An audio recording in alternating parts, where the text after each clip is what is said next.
Hello and welcome to the Coon Hunting University podcast. This is your host, Tyler Duncan, and like always, class is in session.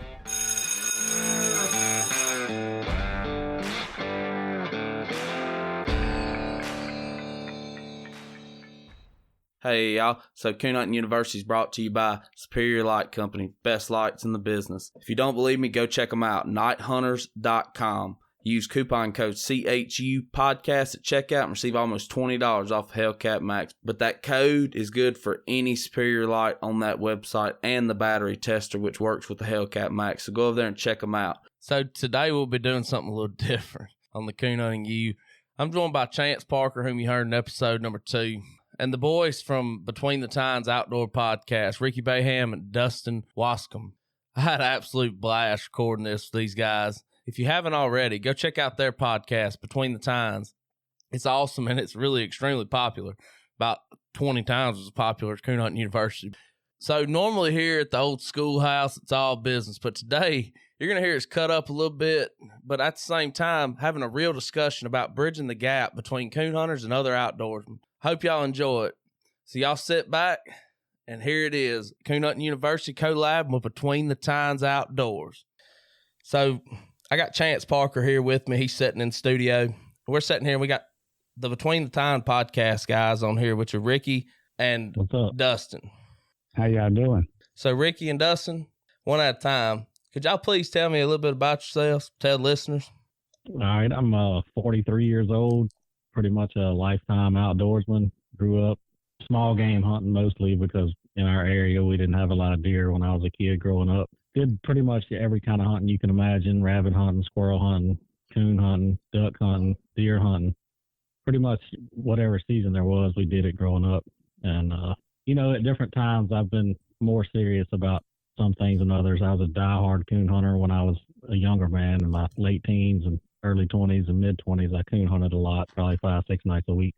Then kind of got out of that, got more serious about deer hunting. And just in the last couple of years, I've kind of got back into the squirrel dog hunting. Wow.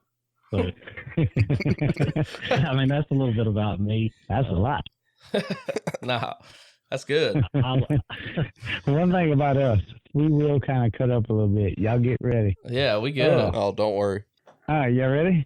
Yeah. I'm Dustin Wascom. Man, I'm 35. Live in La Ronge, Louisiana. Been hunting pretty much all my life. Killed my first deer when I was around 7 years old. Big time deer hunters, as you can tell from Between the Tines podcast. But yeah, we did a little bit of everything: squirrel hunting, rabbit hunting, coon hunting, trapping here and there. Nothing major. Was not a big time turkey hunter or anything like that. So didn't grow up turkey hunting. I can't say that. Yeah, Ricky can't say that. But yeah, I'm actually from Greensburg, Louisiana. Just a little rundown. Yeah. So it ain't nothing major. We started hunting when we was real young with our dads and grandpas, and me, I grew up with my grandpa, so that's pretty much why I started, squirrel hunting and rabbit hunting and stuff like that. And we also did coon hunting too, but nothing in the caliber like y'all do. Chance, Dustin, and Ricky, tell me about y'all's experience with hounds, and also give me your experience with deer hunting and where you stand on that. That way everybody can get an idea of our perspectives on each of those, I'll kind of go first if that's fine. Yeah, that's cool. Mine will be short and sweet. As a young kid, my grandpa always was looking for something else besides deer hunting, rabbit hunting, and squirrel hunting. So for our pastime, we kind of coon hunted. Nothing major, no competitions, anything like that. But it was an opportunity to get us outdoors. And as a kid, basically you're holding on to your dad's belt loop and watching and learning as, learning terrain in the night, because when you coon hunt at night. So you kind of learn a lot more of your surroundings, and where nowadays a lot of kids, I think, would probably use GPS to figure their way out of something. If you start at a young age following some of these older guys around, grabbing on by their belt loop. Let them tote you across the creek, or, even standing side by side with them on flat ground, because not all times you're on flat ground. But you learn how to walk in the dark, in the midnight. So, anyway, you learn how to walk, with the moonlight kind of. So, as darkness falls, to me, it's kind of like deer. It kind of brings me back to deer hunting, because when night falls, when you're getting ready to get out your stand, your eyes kind of prevail, and you start to see more than what you can actually see once the darkness hits. It's kind of like your eyes focus a lot more on what you're looking at. So back in the day when we were kids, they just said, come on, let's go. We're going in the woods. Well, I kind of knew the area, even though I was only probably 5 years old. But he still told me these are the boundaries. This is what to look for. If you go this far, you don't went too far, kind of like a creek, or, there's a big oak tree down there that looks like a W or something, it might have 3 branches in it, whatever. And we always had lights and stuff like that, but you learn how to walk in the night. So I think that helps me during deer season, because I'm going to roll it into deer season, because that's what we do the most. And nowadays, I'm not saying I don't need a nightlight at all, because I know you can get turned around. I've done it before by myself. But I kind of look at my surroundings a lot more nowadays than if I was to just go in the woods by myself without anybody kind of explaining, here's the boundary line here. If you get to the east side, this is going to be something you might see, because they've done hunted it, they done walked it, and they hunt it multiple times a year, So it kind of broke me into knowing my surroundings, coon hunting wise. Now, did I do a lot of it? No, I did not. But I did have fun when I did. We don't use moonlight no more. We use superiors just nowadays. Superior light? Yeah. We'll give him a plug real quick. Yeah, he's got to get that plug in there. Plug in, huh? That way we don't have to use the moonlight no more. But we used to use, I'm not sure what lights were back then. This has been probably been 25 years ago. I'm 35 now, so this had to be 25 years ago. Yeah. But I can still remember them days of my grandpa kind of giving me, if he walked off and he told me to stand there and he'll be back to come get me. And if I got, antsy and wanted to go for a walk or something, he kind of told me the boundaries. So, yeah. And he always gave me a little, the old mag light. Yeah, he never, mag light, yeah. He never gave me the old Q beam on top of the hat, So, Chance, tell us, what kind of deer hunter are you? But then tell us what kind of coon hunter you are. I would say that I'm more of a coon hunter that shoot a deer every now and then. Used to, I hated deer with a passion. I hated them. And then I started coon hunting, and that, you can't do both at night, so I had to quit one. So I stuck with coon hunting. It's kind of in my blood. My grandpa done it. He tells me stories. I never got to go with him. My dad did it a little bit, and I got into it in high school, and it kind of passed me by when I was in college and stuff. Kind of quit and got married and got back into it. So, and you're the guy that used to coon hunt hard, but now you don't. So that's going to be your point on this podcast. So that's your perspective, right? Make sure you tell them 3 divorces. Yeah. He did say 2 divorces. Two. That's kind of an ongoing Mr. Tom, if Tom Hopkins listens to this, Mr. Tom, you might make him have another divorce. I'm sure. I'm more of a deer hunter now than a coon hunter, but I've been on both sides of the fence. When I coon hunted hard, I was hunting 6 nights a week a lot of times. At that time, I really didn't care anything at all about deer hunting. I was coon hunting all through deer season. I'd go deer hunting, a couple weeks out of the year. But I'm kind of like, my wife tells me all the time, I got too many hobbies, and I probably got every hobby you can imagine. And, if I keep listening to Tyler's podcast, I'm probably going to have another coon dog and that divorce thing. He's coming up shortly. My personality is, everything I've ever done, I go pretty hard at it. it's hard to do it all. But a couple of years ago, I got back into the squirrel dog thing, and that's a lot of fun. I got a 10-year-old son, and he has a lot of fun with it. He's never been coon hunting, so I'm sitting there thinking, I'm like, man, if you think squirrel hunting's fun, just think if we had a coon dog, and my wife's over there shaking her head like, no. But to me, I think, there's nothing like being out in the middle of the night by yourself or with people, it don't matter. And it's cool and calm and crisp, and a dog comes treed. I mean, if you don't get chills from that, you don't need to be coon hunting. No. You're right. No. You're right. And I think, like, as far as the squirrel dogs and the coon dogs and coon hunting like this and squirrel hunting, it's good for kids because it's a good way to introduce them to hunting because you're not sitting in the stand. They're not having to be still. You're not having to worry about wind. You're not having to do all these things. It's more of a relaxed atmosphere. Right. Alan Bridges said it today on Houndsman XP. He said, you set a kid in a deer stand that's 7 years old. You give him a game. You say, okay, play this game until this deer comes out. You take a kid coon hunting that's 7 years old, and he's over there in the creek flipping over, rocks, looking at fish and looking at deer tracks and everything else. It's a lot more interactive for kids, right? Oh, yeah. You give him a little flashlight. He shines in the creek. Yeah. You don't have to be real quiet. You don't have to walk quiet and all that stuff. Kind of like fishing.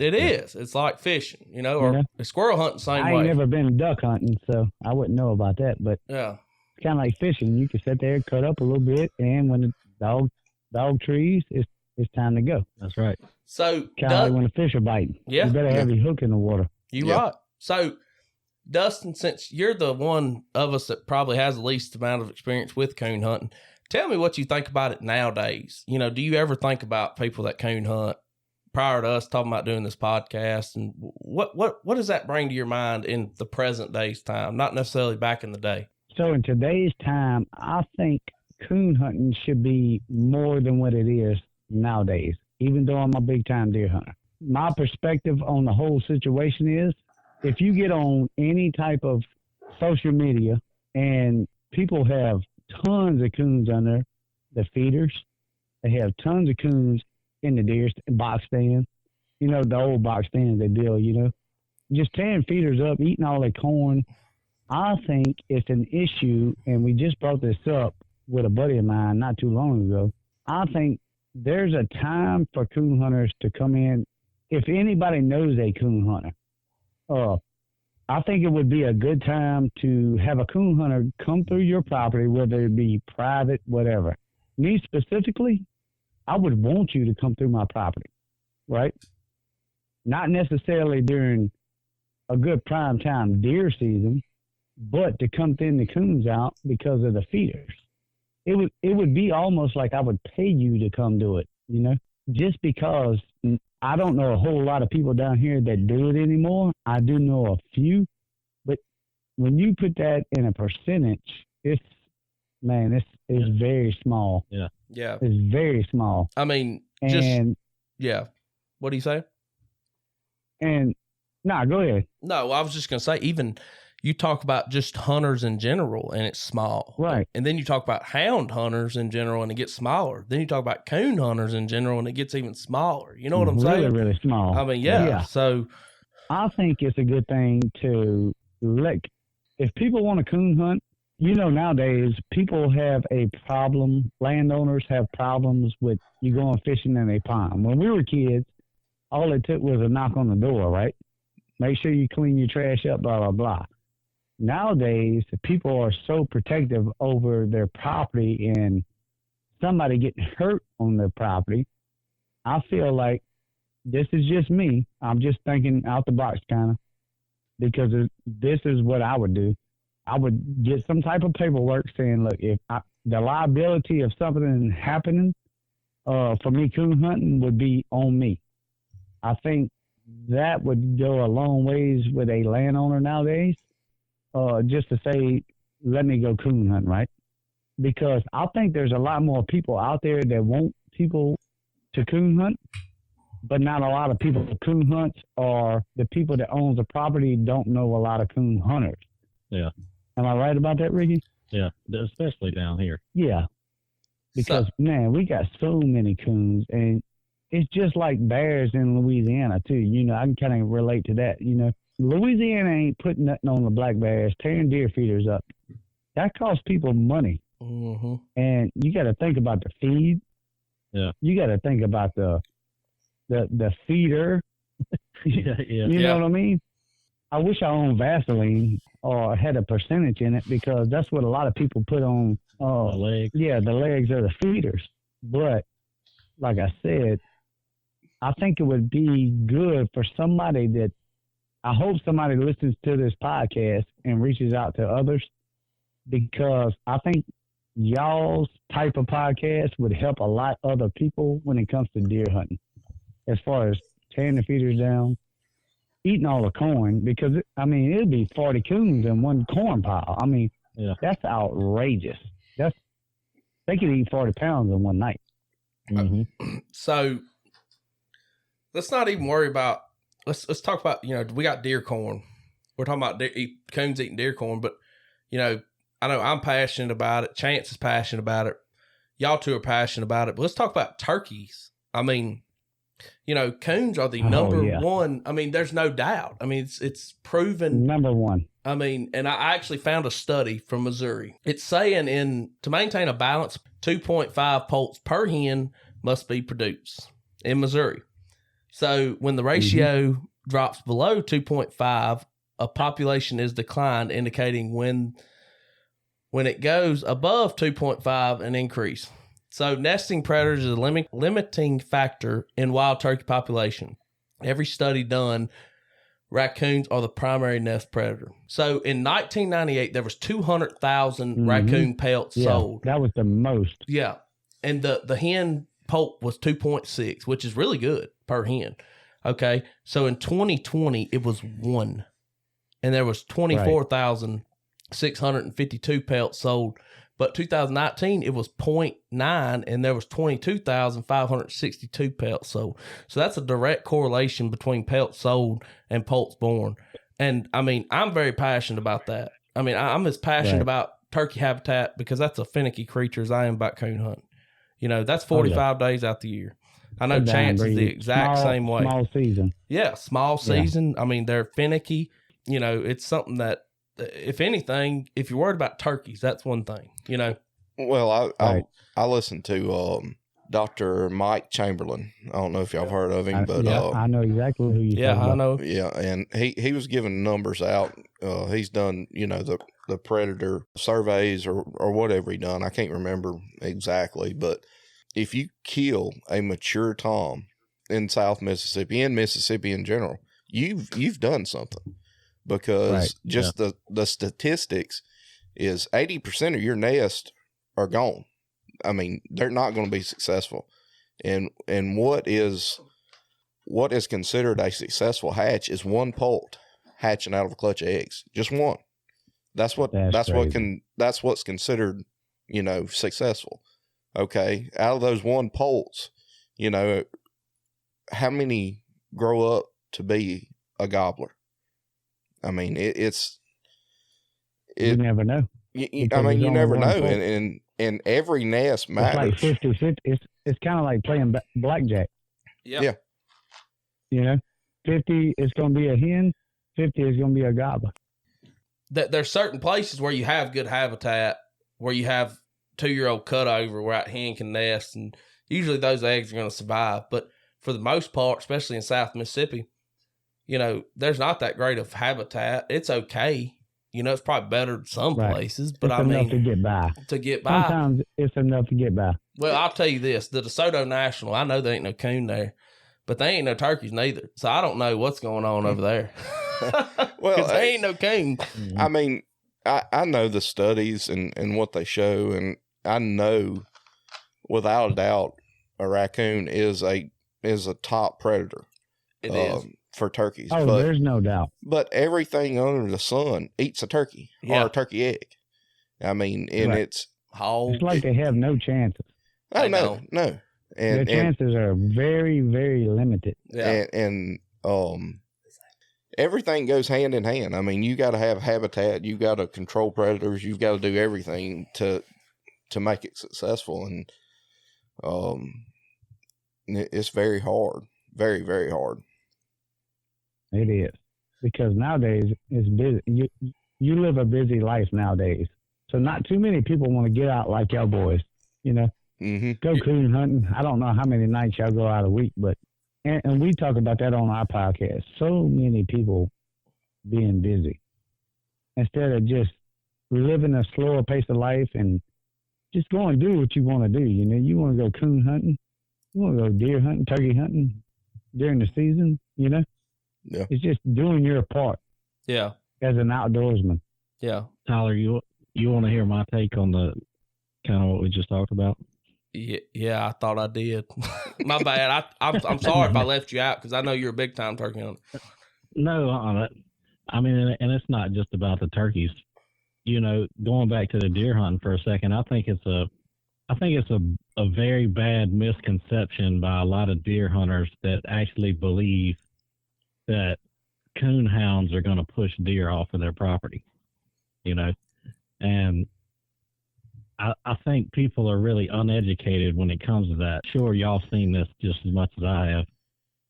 I've been on a competition hunt before on a cast with 4 handlers and 4 dogs and a judge, and actually treed coons and passed multiple deer bedded down within 100 yards of that tree on the way to score that tree. You know, and there's a different kind of thing. I think the pressure that dogs put on the woods at night is totally different than what they do in the daytime. But I think deer are smart enough to know what's after them and what's not.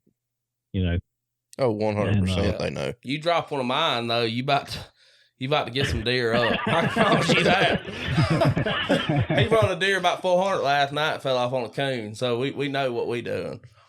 Are you running something? I think landowners are too quick to dismiss, you know, coon hunters or squirrel hunters or whatever, people that hunt with dogs, because they feel like it's too intrusive, you know, on the deer or whatever. But I was just saying that to just make a point that, I mean, I've seen deer bedded down 60 yards from a dog treeing his head off, and everybody in the county could hear him. You know? And I've got a video on my phone of a deer doing the same thing, you know? Yeah. I think it's areas. So if you got an area full of deer, right? Yeah. If you got an area full of good deer, sure don't want nobody going in there coon hunting. Yeah. Right? Yeah. So. But back to Ricky's point, I've walked right past deer and videoed them sitting there right by the tree. I've turned dogs loose on a deer feeder and had deer show up to that feeder that night. My thoughts on it is, it's not the dog. You know, I don't think the dog's going to. I don't think it's the dog. Well, what I'm, you know, I think the human presence would be more than the dog presence. You know, if something was going to affect it, it would be us. It wouldn't be the dog. The other night dogs live outside all the time. Yeah, other night we cut a loose on a pond dam. Shine down there. There's a doe. She gets up, runs off. We're sitting there saying, "Hey, we're going to see what these dogs are made of. They're either going to run a deer or they're going to go on." Cut the dogs loose. They run. And my buddy looks at me, he said, "That dog just crossed." I said, "Dude, that was a deer bedded down. It just crossed." The dogs run. The deer crosses right behind them. Dogs keep on going, go about 400 yards, tree coon. No issue. But if we hadn't shined our lights down there, I don't know if those deer would have ever got up. They may not have. It's kind of like, is it right place, right time? You got to be there to witness. Some of these studies, man, I can't agree. It's kind of like I disagree to agree, you know? Yeah. With some of these studies, because it all depends on the area that they're in. Like Mike Chamberlain, he's one of the best guys in the world, no doubt. But at the same time, you know, for average Joe guys like ourselves, is he really in the area like we hunt? Or is he really in the area like Primos hunts or somebody like that hunt, you know? Like that's the only bad thing I have with statistics. Yeah, I mean, how much research? Because I get to right. I mean, like I try to research as much as I possibly can on things I want to know about. But is that research really true at the end of the day? Like, is that guy really out for the working man, a blue collar guy, or is he out for, because he's a big name guy, is he out for the mossy old guy, the real tree guy, or the TV producers, or, stuff like that? Not knocking him. I just want to get a good statistic on the area he's in. Unbiased. Now, if he said he went to if he said he went to the Homachitto National Forest, now you talking my game, Yeah, and, deer, and this is a proven fact, deer aren't going to run away from something that they don't feel is a threat. They know what's a threat. That farmer that's going around in that side-by-side ain't going to scare those deer off. No. But that guy sitting up in that deer stand is. You know what I mean? That deer knows, and that's a proven fact. I mean... Oh, you correct about that. Why would it leave its bedding area to run when that's its safety, And so I get both sides of it, and I don't know if it affects it or not. There's this study that was done in 1998, and they were using radio collars. Now, Mississippi State uses GPS collars for all their stuff, which is a lot more accurate. I would love to get Mississippi State to do this study again, because I believe it would be be a lot better. It really would. It really would, because it's now time, it's like now. Ricky, I want you to tell us a story that qualifies you as a coon hunter. The story that qualifies me as a coon hunter. Yes, sir. You want a pleasure hunting story or a competition story or both? I want a good one. One of them good ones. Them good ones. I want a good one. Good one. I am, son. All right. You sure you want me to tell this? About the divorce? All right, I gotta give you two. I'll try to make them short. How about that?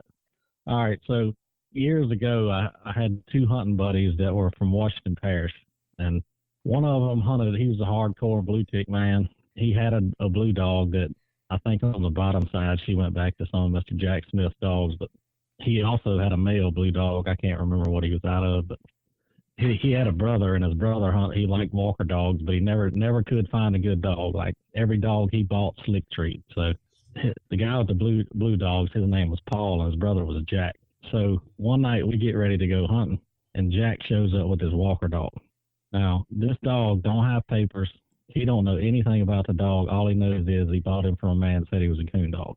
Well, the first night we turn him loose, this sucker goes in there 200 yards and falls treed right out the truck. We go in there and look at a coon. I'm like, dang, man, that's a good dog.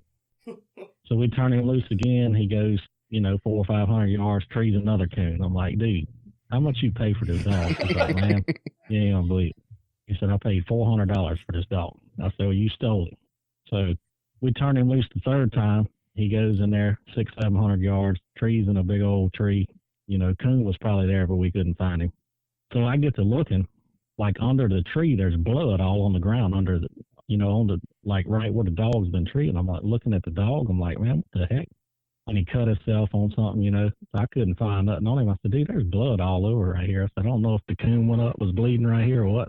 So we go the next night, turn him loose, same thing. He goes down in there, trees a coon, get to the tree, blood all over the ground again. I'm like, dude, your dog is bleeding somewhere.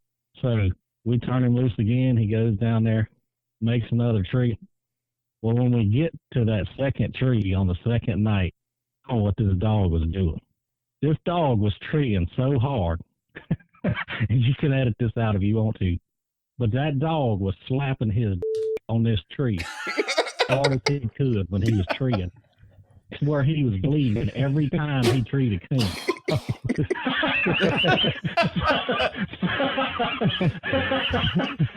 So look, here's the funny part. Paul looked at Jack. I said, Paul, you see what the dog's doing? He said, yeah, I see what you're doing. He said, watch this. He said, hey, Jack. He said, what, Paul? He said, you know what you got there? He said, what? He said, a tree dog. That's pretty good. Yeah. That's pretty good. Yeah. Hey, Oh, yeah. That's pretty good right there, Ricky. I ain't even gonna. That's gonna be. I might edit some of it out. And that's pretty good. Yeah. Just put one of them sound effects in there. Yeah. It sound good. Okay, so we'll get back. That was a good story, Rick. So, we'll get back and talk about. Yeah, I think that qualifies you there. About So. Oh, he's gonna have a lot of editing in this. Oh yeah, it'd be all right.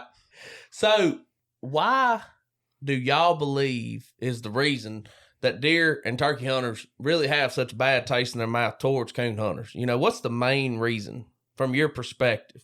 Now, maybe for y'all because y'all coon hunt so much, but from my perspective, I don't have a bad taste in my mouth at all for y'all. Yeah.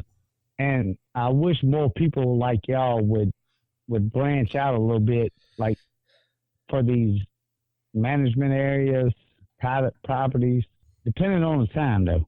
That's the only thing I would have. If I was to say anything, depending on the time, not during deer season or turkey season, if you can, like I say, draw you up some type of waiver, you know, to eliminate any type of legal action and coon hunt, you know? Because I think if you have some legal documentation, it'd be a lot easier for you to go a lot more places. That's the way I look at it. And I may be wrong, but if it was me. I think a big part of the divide is misinformation. You know, people being misinformed, you know, thinking that any kind of dog that sets foot on their property is going to run all the deer off. And, you know, at one point in time, they may have run across that one coon hunter that just didn't care and treated everybody's property like it was his, hunted during turkey season and, you know, right in the middle of the deer rut and all that kind of stuff. But I think that's really where the divide comes in, is people not being informed and people not treating each other like they need to, you know. I do think that, I know for a fact, because I used to coon hunt, that you can seriously hinder somebody's turkey killing abilities by coon hunting their property during turkey season. But at the same time, if you coon hunt that same property when it's not turkey season and kill a pile of coons, you helping the hens raise poults. And I think that's something that a lot of people that own property for deer and turkey hunting do not understand about, you know, coon hunting. But I think another part of the thing is the landowners need to understand, or they need to realize, that people are actually killing the coons on the places, because a lot of coon hunters don't shoot coons out. Right. And I think if they would, and, you know, if somebody lets you go hunt their property and you tree 4 coons, you ought to at least kill 3 of them and send the landowner a picture and say, look, we got 3 of them. Yeah. You know, they want to see what you do, and they don't want to just let you run through there with your dogs all night just to have fun. Yeah. So that's my take on it. And Ricky, you just brought up, you know, because you're a coon hunter, you know that coon hunters don't really kill too many coons because there ain't a whole lot you can do with the coon. You know, Right. What you gonna do with it? That's not part. The coon is a means to an end. Now, I will agree if somebody says, "Hey, look, Tyler, I got this cornfield over here. I want you to come kill all these coons." I'm gonna kill them. You know, right? Whether I hate killing a coon because I hate killing anything I don't have. You know, I ain't got no reason for it. You know, I don't. But if I'm on public land, I'm probably not gonna shoot that coon out. But at my hunting club, I shoot coon out to maintain my turkey population. Right. Chance got something to say about this. What was you gonna say, Chance? Okay. Well, I mean, a lot of, like you said, a lot of you comp hunters and stuff like that, you know, they're scared. If I shoot too many coons out, my dog's going to start going back to trees. It's not going to recast good. You know, I mean, there's a lot of issues with it, and what a lot of people think. A lot of people that train puppies wouldn't be so against that. And that's why I don't like shooting them out much. But you brought up, I was hoping nobody would bring that point up, Ricky, to be honest with you. Because I could feel, I could see the tension right now, because I'm thinking, like, as a coon hunter, I mean, I know a couple coon hunters. They do the same thing like y'all saying. They go treat a coon, they don't kill, right? Yep. But as a deer hunter, we want you to kill every coon you tree. Yeah. I'm telling you. Yeah. You know, same thing like y'all saying is like, on my lease, I'm going to kill every coon, right? Yeah. But when I'm on somebody else's property, I just want my dogs to tree. Yeah. So I think there's so many places y'all can go to, though, to like leases and stuff like that, and actually tree and kill a coon or multiple coons. Mhm. Because not every time you tree a coon, you're going to kill it. Right. Well, not every tree got a But- coon in it either. I Right, can promise right, you that right. right now. Yeah. Yeah. So, You know. but what I'm saying, as me looking in, and like if you were going on a place that you knew had coons and you didn't have to kill them, yeah, I probably wouldn't kill them on that one. I would just let the dogs tree and get some practice in. But if I was on private land, if I went to a private land owner or a lease owner, I would have to kill every coon I treed. Not saying every coon, because you could probably skip a few here and there, But what I'm saying is you would have to show the owner or the lease owner that you actually doing something. Yeah, you're actually taking coons off the property.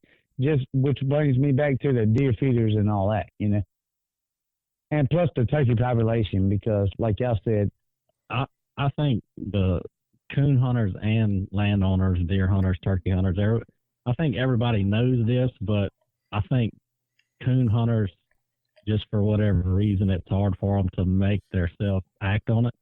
99% of the timberland in the South is completely overrun and overpopulated with coons nowadays. Nobody traps anymore. Very few people trap. you can't make money. Very few people coon hunt, and the people that do coon hunt don't shoot a lot of coons sometimes. So when I coon hunted and trapped,